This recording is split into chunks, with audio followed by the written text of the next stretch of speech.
All right, so now we're in chapter 3. And this stuff right here is just showing you the beginning concepts of probability. All right, P parentheses something. This is P of heads. Okay, well, the P is just short for me going, what is the probability of?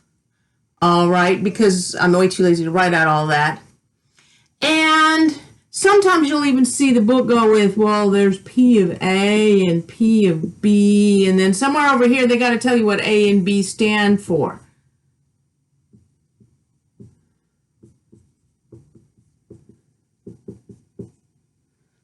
Okay, and so it gets super fast. Instead of writing, gosh, I wonder what's the probability of rolling, of flipping heads.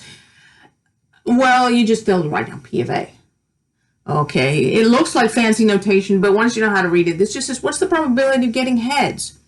Now, it's probability, and the thing about probability is you're not supposed to actually have to go out and do a survey. It's like always coins and dice and stuff you use in games, so you could just think it through. I know if I flip a coin, half the time it's going to come up heads and half the time it's going to come up tails. And I know that because this is my sample space list of things that could happen to me, heads and tails. And it doesn't list things that aren't going to happen to me, like, well, it rolls over near the wall and kind of stands up against the side of the wall, or it fell down a sewer grate, or any of those.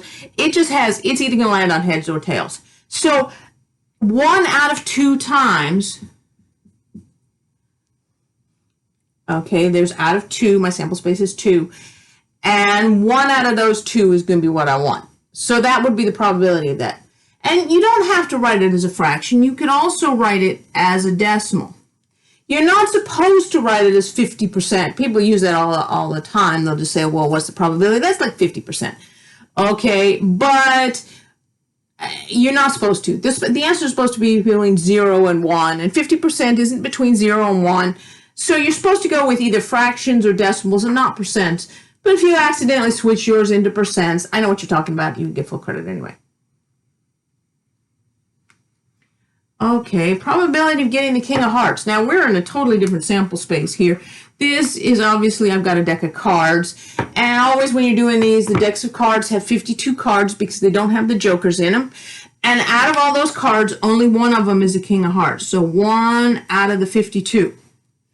All right, and if you really, really, really wanted to, you could change that into a decimal, but you don't have to, so might as well leave it there. Probability of getting a red card. Okay, well, half the cards are red and half the cards are blue. I could write this as 26 out of 52 because that's what it is. Any of those 26 would be good. I could just write it as 1 out of 2 because I know that, it's half of them are red. Okay, if you write it down like this, you got to reduce your fractions, which means you'll end up there anyway. Okay, so even though it's really 26 out of 52, it's 0.5. It's half of them. Probability of 6. Now, it said on the notes, it said rolling a 6. So now I'm on to die. Die, singular of dice. I have rolled this die, and what's the chance of it coming up as a 6? Well, there's 6 things that it could come up as, and only one of them is a 6, so 1/6. Probability of rolling something less than or equal to a 4. Well, it could roll a 1 or a 2 or a 3 or a 4. I just can't roll the 5 or the 6 because that wouldn't be less than or equal to 4. So any of these 4, there's still only 6 things that could happen to me. Any of those 4 would be good. It doesn't matter whether you want to change it into a fraction like 2/3 or you just want to just call it 0.667 because that's what it is, like when it's a decimal.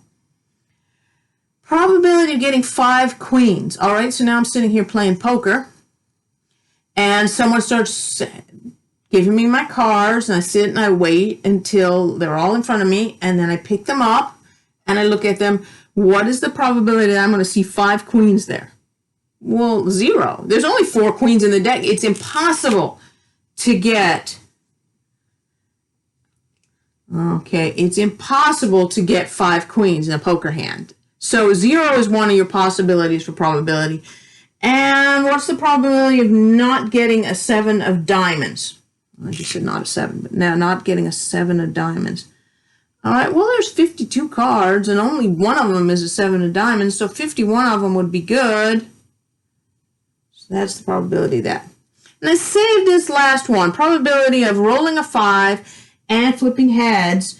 Okay, I've put them together, I've saved it till the end, and I've put them together in this problem because of something called the multiplication rule. All right, and the book just asks you this problem without telling you the multiplication rule because that's not until the next section, but here's my sample space. Okay, I could get a 1 in heads, 2 in heads, 3 in heads, 4 in heads, 5 in heads, 6 in heads, 1 in tails, 2 in tails, 3 in tails, 4 in tails, 5 in tails, or 6 in tails. Because these different numbers is because when I keep rolling the dice, I get something different. That's all the times I got heads. That's all the times I got tails. So that's all the different things that I could have happen. I roll the die and flip the coin and look to see what I got. Okay, what's the probability of 5 and heads? What's the probability of getting that one right there? Well, I wrote 12 things down. 12 things is my sample space, and only one of them is going to work. So 1 out of the 12, that would be the answer to that question. The multiplication rule says you could just do these two things separately. What's the probability of getting a 5? Well, that would be 1/6. What's the probability of getting heads? Well, that's 1/2. And then when you multiply them together, you get the right answer. So the multiplication rule says that if you got two things that are acting independently like that, the coin has no idea what the dice is doing, the dice got no idea what the coin's doing, and so they're acting independently of each other. You could just multiply their probabilities together. So that's how you would do that.